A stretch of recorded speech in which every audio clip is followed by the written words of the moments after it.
Thank you very much. That was June Lalin of Abante. Up next, we have Alan Santon of Stars Philippines.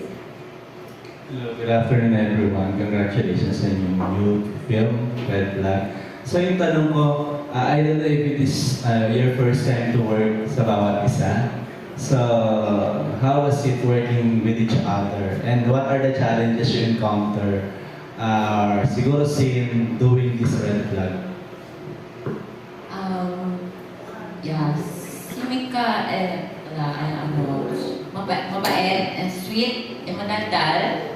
Ayan, si Mon naman may sariling mundo lagi. Ayan, yun lang naman. Saka, first time ko dito sa movie na kumalik sa actor. Actually, kasi sa dami ko po ng movie na as sporty, talagang wala po akong kissing scene. As in. As in. Okay naman, no? Kasi nakikita man siya. Okay na lang po. Kedua.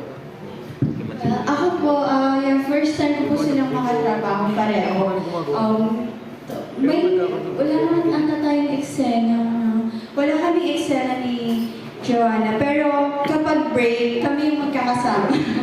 Ito kasi yung gawin sa sariling mundo. So, ayan, siya yung kasama ko, pati yung mga prod. So, sobrang gaan katrabaho lahat.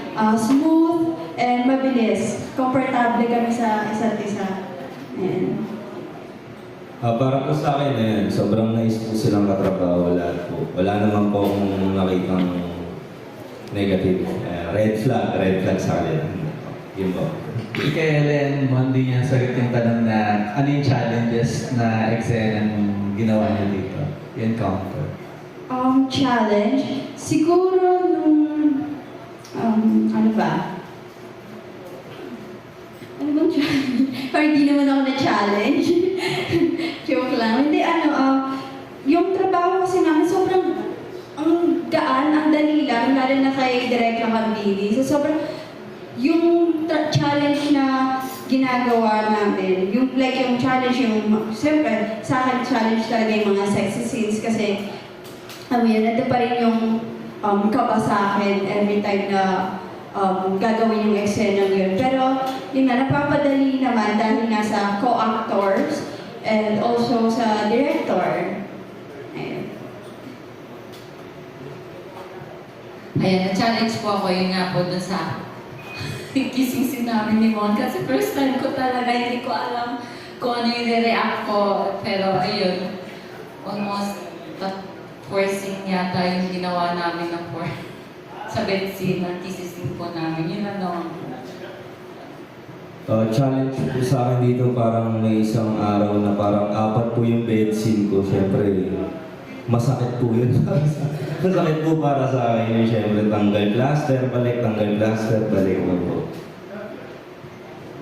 Last na lang kay Joanna. Para kasing si Micaela and Mon parang matagal na namin nakakasama sa mga presets sa mga movies nila. And si Joanna, first time namin ikaw encounter.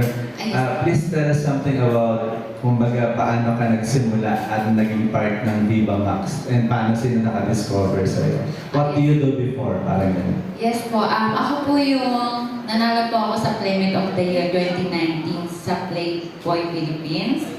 And then, noong 2022, parang yung friend ko po kasi si Rob Quinto, na nag-Viva Max siya. Tapos nagtanong ako sa kanya, babe, paano sumali dyan? Ganyan. Tapos sabi niya, babe, ipapakilala kita sa manager ko, yung po si Mama Lito. Ayun, tapos pinakilala niya po niya ako. Una kasi, hindi po talaga ako photogenic and telegenic. So, na-learn po ako ni Mama Lito, pero nakita daw niya ako sa personal, mas okay daw po, ewan ko kung totoo. Ayun, tapos hanggang sa pinakilala niya po ako kay Boss Vic. Parang wala pa yata akong 10 minutes na, papirmahin mo na yan. Ayun, tapos hindi ko din naman in-expect kasi that time na nag-audition ako, ang dami namin, siguro mga 10 o 15 yata kami. Ako yung pinakalas kasi ako na-late na dumating. Ayun, tapos natanggap ako. Happy naman din, pero wala po talaga akong experience sa pag-acting.